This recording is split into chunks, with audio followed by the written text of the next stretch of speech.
Good morning and welcome back to another Westies Angling. You're joining me and Papa West today down here at Gingham Fisheries in Horwich for some autumn method feeder fishing. Papa West is in the next peg along there getting himself set up. Now I do have to apologise if I look and sound rough today. I've got this new COVID variant and it's knocked me for six. I did ask myself for the day off but I said no. So I'm down here and we're trying to get some more underwater footage on the Canfish CF1, which is still in my bag because I'm waiting for us to get a bit more light. That's the underwater camera. Obviously you've got your base unit, you've got the CF1 itself. I'm already set up. The water level is ultra low. As you can see, I've got my rods right up here because I can't get them down to the water. I can probably lower them down a touch, but yeah, that's about as far down as I'm going to be able to get them. My plan is to drop the underwater camera just out from this little bush here. Whether I'm going to fish a method feeder in front of it yet, I've not decided. It depends where the fish are today. They might have pushed out to the deeper water. We've had a bit of a cold spell recently.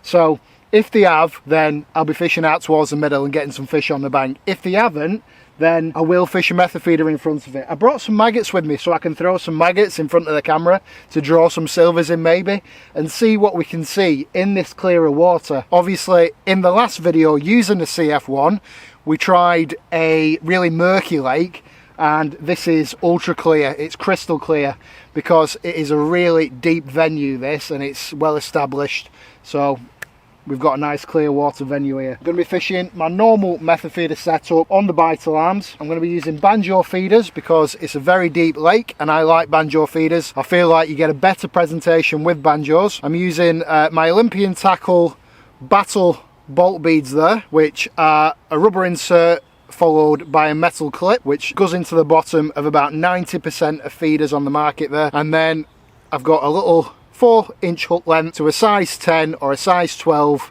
feeder hook, and I'm using a couple of different types of wafters today. I'm going to be using my potent sweet corn, which do really well here, and also the original F1 sweet. I've got plenty of liquids with me to draw the fish in, and I've already got some pellets mixed up from the last session. They're a couple of days old but they're still good to go. So we'll wait for a bit more light, we'll get the camera down here in the margin, we'll see if that picks up any footage today. I might not do a lot of talking because I don't want to damage my vocal cords again like I did last year, but I'm going to be running off Aldi brand Strepsils today I reckon. So without further ado, let's get into the video and let's see what we managed to catch on the method feeders. I'll show you if Papa West catches anything today, but yeah, let's see what happens.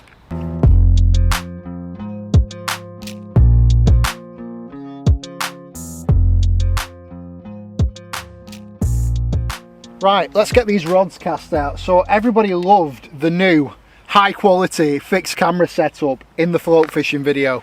So I'm going to be going with that today. We're not due much rain. It's spitting a tiny bit, but I've just put the old Westies Angling towel over the camera and I'm hoping that'll protect it enough for today. I'm just going to throw some pellets down here out from this tree where I'm going to put the camera because it'll potentially get some fish grubbing about down there. So it's really deep here, straight out from the edge. So I don't need to chuck them far. I'll just put scattering of pellets down there and that'll get some silvers, if not carp, grubbing about down there.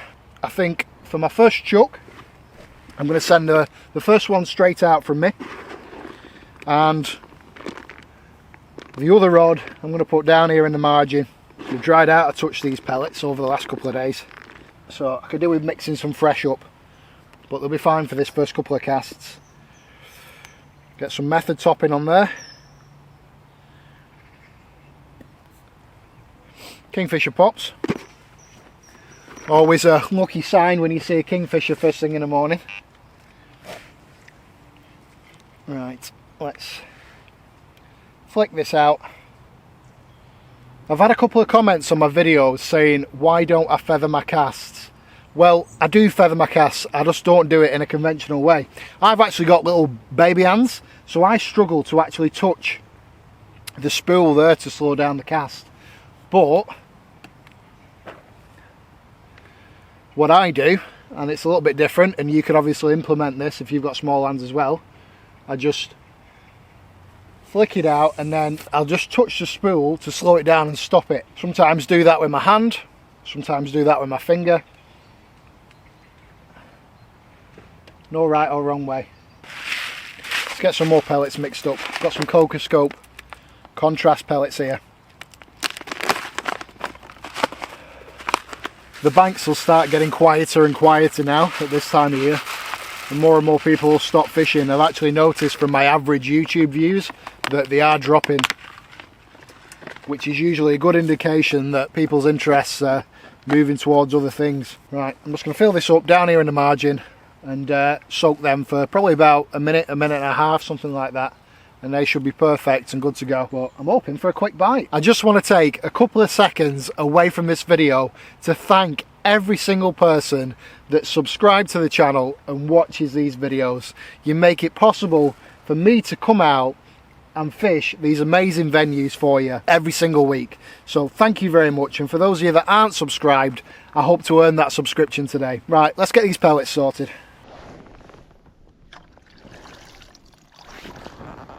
Gloomy old day today, Pops, isn't it? Yeah, I think it's going to be dirt like this all day. Yeah, probably. Overcast. Look at this gloomy day, folks. I always forget to mention this because I do it out of habit really, but you need to make sure that you're leaving your pellets to sit for about 15-20 minutes after you've soaked them in a well-drained tub. And that's the part where they finish taking on all the water and they become really fluffy and usable. A lot of people miss this part and they try and cram them straight onto a method feeder, and that's just not the way to do it. You need to let them sit, you need to let them rest. And quite a few people ask me, should they be swapping to ground bait now? And it's way too early on in the year. I only start swapping to ground bait when the temperatures are nearing minus figures. That's when I'll swap over to ground bait, because it's low feed. But a lot of fisheries are banning ground bait, or they don't want you using ground bait, and the reason for that is the fish don't really eat it. It's just a way of drawing them in. The small fish and little tiny fry and stuff, they'll pick at it, but mostly it's to draw the fish into the spot. They don't eat it as such, you just get scattered. And when everybody's putting 2 kilo of ground bait in, all that's doing is it's decomposing in the water, and you'll get nitrite spikes, and it's not good for the fishery. That's why they say pellets only, because pellets will get eaten. You know, they break down very slowly and they'll get eaten and then digested by the fish. So it's a little bit different. That's the reason. And that's another reason that they don't want you using bread either, because bread's the same sort of thing. Just ends up going bad in the water because it's so fine. No indications so far. But it's early yet. Not even got the light fully. I think it's going to be one of them days today where we don't really get the light, unfortunately. And these will be perfect now. So they squeeze together, they hold together, but they also break up into the individual pellets. That's how you want them. Nothing yet. Time for a recast.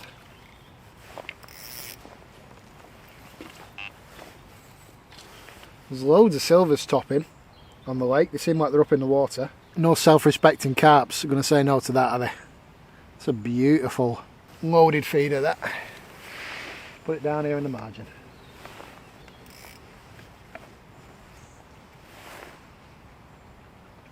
A bit further out than I normally would because of how low that water level is. But we're on here, folks.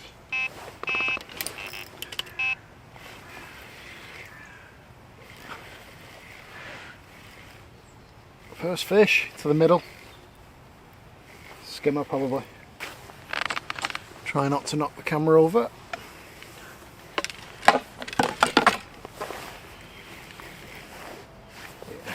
Small skimmer as well.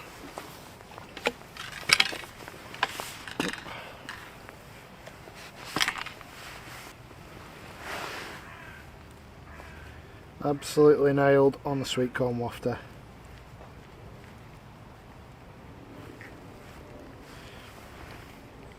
There we go. Save the blank. Some good quality bream in here, but that's not one of them.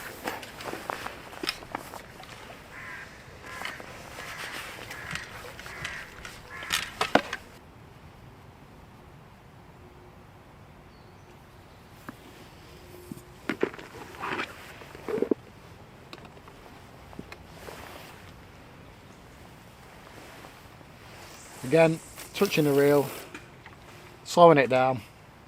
And the reason that you slow it down is so the impact of the method feeder hitting the water doesn't knock all the pellets off.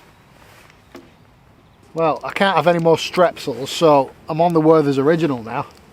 And is it me? Or have these got smaller? Look at the size of that. I'm sure they used to be bigger.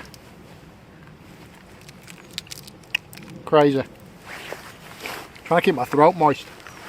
I would certainly expect this fishery to be fishing better than this at this time of year. I'm not sure what's going on.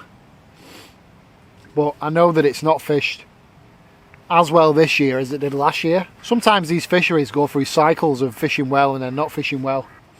But all you can do is go and try. If I don't get anything down the margin on this cast, I'll try just to flick out and see if maybe they've just pushed a bit further back because the water level's so low. Maybe they're still in the margins but not tight into the margins, so a bit of an underarm out might do the trick. So you just got to try these things until you find where the fish are, and then you can be consistent to that spot then. I think if there was any fish down the margin, we would have got a take pretty quickly down there, so I'm confident that there's no fish down there. They moved out into the deeper water for whatever reason, probably because the water level's so low. So as I said before, I'm going to put the rod back out, but just a little underarm flick, and I'll see if we can pick up anything there. I keep getting indications out towards the middle, but that'll be bream. Ideally, I want a couple of carp on the bank, so let's try a bit further out.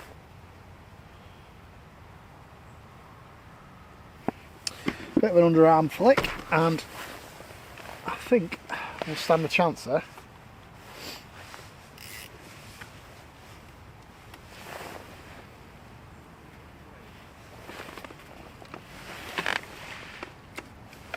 Oh, I do feel rough, folks. I know I keep mentioning it, and yeah, it is definitely for sympathy. So I want you to drop a sympathy like on the video for me. And I will do a giveaway in this video in light of it being a slow one. I can't decide what to give away though. It's been a while since I've done a really big giveaway. So I think I need to do one, don't I? So in this video, one lucky person who comments and is subscribed to the channel will win a Tackle and Bait Mate Little Mate. So I'll give one of those away. My absolutely awesome pod boxes. So that's what I'll give away in this video. So I'll pick somebody at random about 2 weeks after the video launches, and I'll announce the winner on Instagram and Facebook. So like I said, all you need to do to be in with a chance of winning is make sure you subscribe to the channel and also leave a comment in the comment section. And what I'll do is, that's on the rod that I've just underarmed out. So there's fish moving about down there, so I was right. They've pushed out the margins because the water level's down. See? Up there for thinking, down there for dancing, folks. Method in the madness. But yeah, I usually announce it on Instagram and Facebook. I also reply to the comments, so make sure you keep an eye on your YouTube notifications. And I ask you to get in contact with me, so that's another way you can find out if you've won. But yeah, definitely fish moving about just further out from the margin. I've got a fish on here and something tells me it's probably not a carp.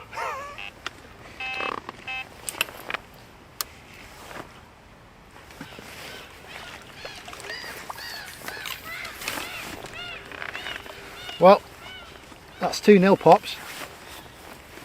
There's no fish over that side. I can see them all topping. They're about 2 rod lengths out away from the margin.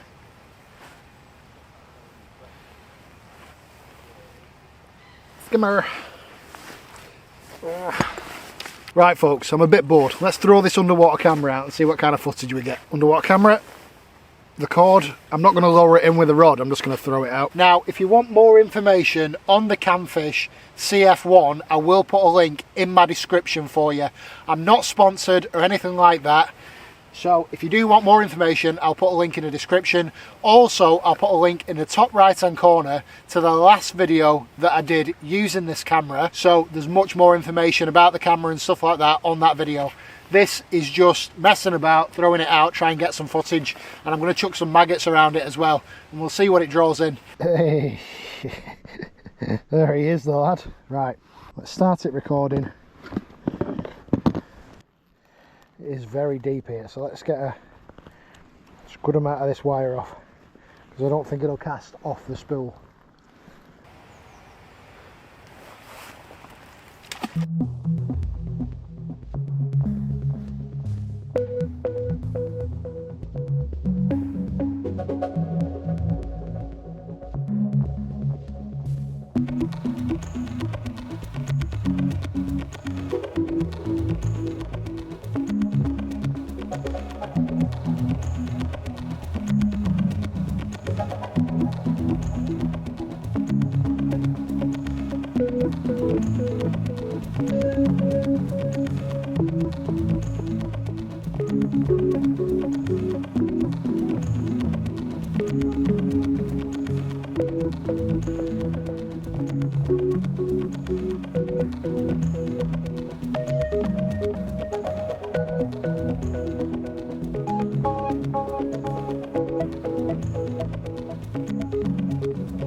The footage is definitely clearer here than it was at Lakeside. I've got an idea of where the camera landed, but you can see that I have no idea where that camera is really. To get the method feeder in front of it, it's just too much chance for me to land it right in front of the camera. It is ultra silty down there. You can't see anything with the infrared light on. It's just bouncing back off all the silt, but they're really stirring it up, feeding on them maggots and pellets that I threw in. Interesting. Nice bream. It's probably coming to feed on all those maggots for the camera.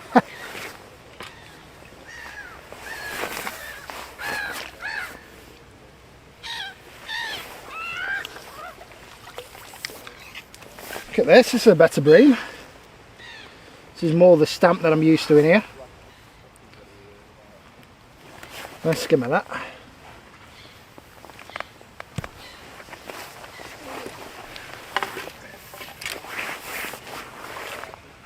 Yeah, I think that's what's happened. I've chucked a load of maggots out all over the swim, and it's drawn every silver in from here to the other side of the lake. Pops is still on for a blank, and he's not listening to my advice about putting some maggots in and fishing over the top of it, so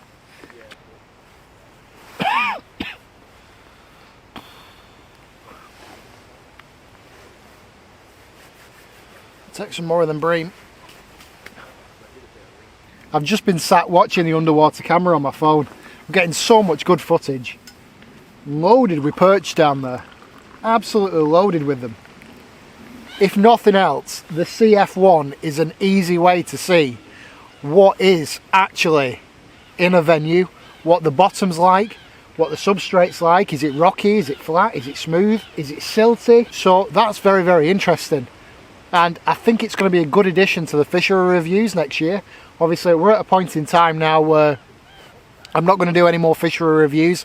I haven't done many at all this year. Partially because I'm really having trouble getting replies from fisheries to say, yeah, come down and fish, because it seems a lot of them don't want the advertisement. They don't want to be too busy. They get complaints from locals who think they own the fishery. And a lot of these fishery owners, they do it as a hobby. They're not necessarily interested in making money, although they don't complain when they're taking your money. So it's one of them, innit? So I think it'll be a good tool for me to use when visiting these fisheries, and obviously it's information that everybody can use. I've accidentally got it stuck, folks. I'll have to try pulling from the other side.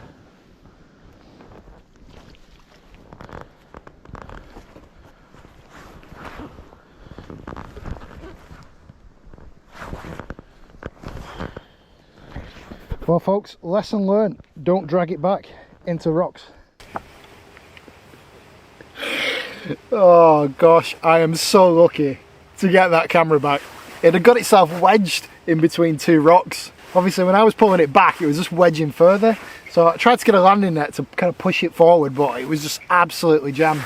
So I had to put the wire over the tree and go and pull it from all the way down that side to get a better angle on it. It's enough underwater footage for today, I think. It's so rocky and bouldery here that it's just not worth risking it. Right, so we've probably got another 2.5 hours fishing left. It's only a morning session today, obviously with me being ill. I'm gonna probably give it till about 1 o'clock and then get home, get in bed and do some editing, I think. That's my evening. Feel sorry for myself. So let's recast these two rods, put them both on the same line where I've been feeding those maggots, because obviously that's drawing the fish in. Pops is still on for a blank, but I'm hoping that he's going to change that before the end of the day. Well, because of the sheer volume of perch down there, I'm actually going to try something. I'm going to cut the band off these method feeder rigs and try maggots on the hook, directly hooked. We'll see what happens.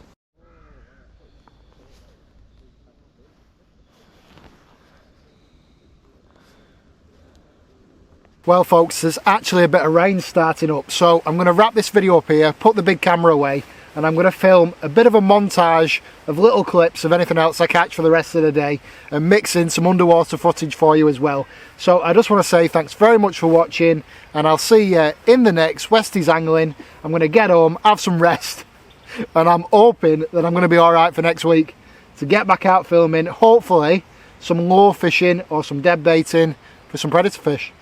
We'll see you next time, folks.